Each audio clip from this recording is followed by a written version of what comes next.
there was help for us back then, you know. Yes. And today, they just forgot about us.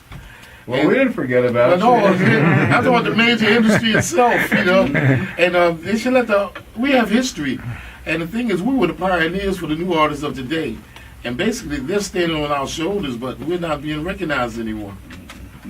But what's really interesting is that when you go down south, they have classic soul radio stations, as opposed to up here in the Northeast, there are hardly any. We've got some great stations like in Atlanta, Yes. Birmingham. Oh, I yeah. can name some big markets. Tuscaloosa. Mhm. There are places in, I believe, like Savannah, and maybe you could name a couple others. Even out west, when we just went out west, Yeah. the radio stations out there, classic soul radio stations. And Even in Florida too. I heard a Mhm. station down in Miami that really plays Exactly. great gospel Mhm. music. But you know, the thing was, like back in the day, there were major stations that when they played a record, the smaller stations would take that record and put it on their station. And that part is gone. So the little the stations are being swallowed up. Yeah. They're trying to condense and put everybody in one area. Back then, it was mom and pop radio stations. We did radio stations in little stores and stuff like that, but they would play our records. If you say they're still around, I'd love to get in touch with them, because the material that we have is good material, but we can't get it played. Did you all grow up in the same area or nearby? Or Yeah, not? North Philadelphia. Mhm. Yeah, Keith and I, like I said, Vernon Sawyer, my brother, and Richard Pratt, we all went to the same elementary school. So like I said, we've been knowing each other since we were like 9 to 10 years old. And we went to A lot of great memories to share there. Huh? Oh yes, we had some fun.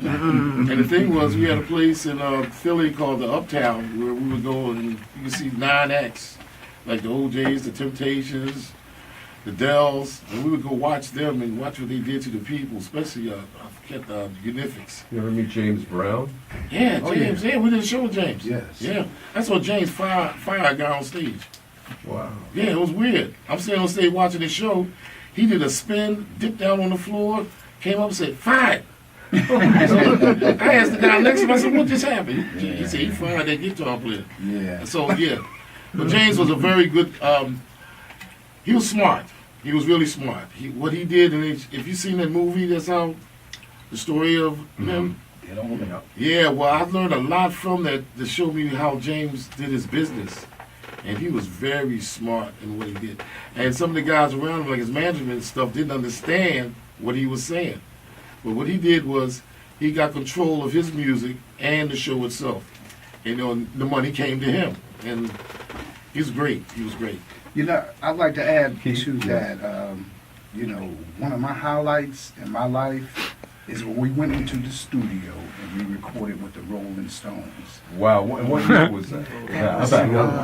That should be about 78. 78. Yes, 1978. And And where was that event? Where was that held? No, Keith, I don't think it was that far down. no, it was earlier than Yeah, that. no, it was early. 74? We were still with Alan and Steve. Okay. I mean, okay, maybe about 74. 75, yeah. somewhere around there. And just to meet, Mick and Keith, and that was an honor. They said, "Listen, we love you guys." We said, "No, we love you guys." And also after that, remember when we did "Summertime on the Pier" Oh, yeah. with Dick Clark. Yeah. Dick Clark. He's Yeah. really missed by a lot of Yeah, people, yeah. including myself. Yeah. I kept saying, "Man, how do you, look so young all the time?" He said, "Well, I'm from California. I stay in California, so." And we had other collaborations with Big Daddy Kane, and that's in our later years. I think that was like '89, right, Wendell? Yeah, it was somewhere around there. Yeah. And Allison Williams and the great Margie Joseph, and Of course, you know Stevie Wonder, obviously. Oh, You've yeah, done so much yeah. work We with got him. some pictures with him. Yeah. Yeah. As a matter of fact, he came to our show. We did. It was a club here in New York called Sweetwater's. Sweetwater's. And he was there. He came to the show. Him and Tony Terry. We've had Benny King right in here, thanks to Jim. Also. Oh yeah. Oh. Yeah. Oh. I met Benny King. Forgot Coors, and I didn't know we wanted to get into his club, BB King's. So I went up to him. That's two different people. Huh? You saying Benny and Oh, BB. I just put the B in the Ben. Okay. BB King. Yeah, at Coors. We met him at Coors. right. And I went up to him and said, look, because we've been trying to get into his spot down there in Manhattan. So I said, BB, is there any way you can put us on your put us in your club? Mhm. He said, that's not my club. What is wrong with you? They just used my name. I said, oh, excuse me. Yeah. But he was great. He's a great guy. Yeah, and also, you know, another honor spot for us, we did Radio City with Aretha Franklin. And when was that? And, And BB King was on that. yeah, I can't remember that year either. It was around 75, 76, Yeah, somewhere around at in Radio City Yeah. and You ever did anything with Nat King Cole, Luther Vandross? Or? there. Luther Vandross, the funny thing about him, he opened for us in Philly. This was before he became the great Luther. You know, Sideshow had came out and he had a big record. And we was at the Spectrum in Philly, big place, you know. And I never heard of him. And he said, Luther's on the show. I said, Luther? You mean the devil? He said, no, Luther Welcome to the Teddy Vandross. Smith Show. Right? He said, no, Blue Luther Magic. Vandross. I said, well, who's that? He said, yeah, he's good. He was in a group called Change. Yeah. Man, I never seen nothing like it. He was heavy, and he had the 3 tons of fun, or whatever they were. They hit that stage and tore it up. Yeah. But he opened for us.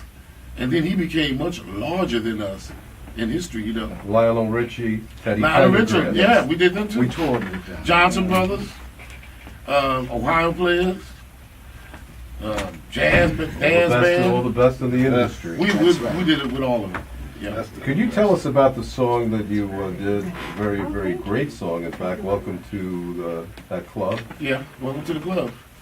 Listen to the words, very deep words. It's, You know? it's a great song. We're going to play it right here at WPAT. Oh, good. And when we come back, we're going to play, in fact, a great deal of your songs. And then if you'd like to sing live here in the studio, you're welcome. And Ooh. if you want to do one a cappella, one great. Ooh. So let's play that song here at WPAT. And I want to thank Jim Petrecca for putting all of these great shows together after all of these great years, 6 years it'll be here in June. And Jeff Capazzi, who's taking all of the videos, and Carmine, and Joe Franklin, who actually put this whole thing together for me all these great years here at the radio station. And let's play the music here. We're here to play some great songs here by Blue Magic here on WPAT New York City.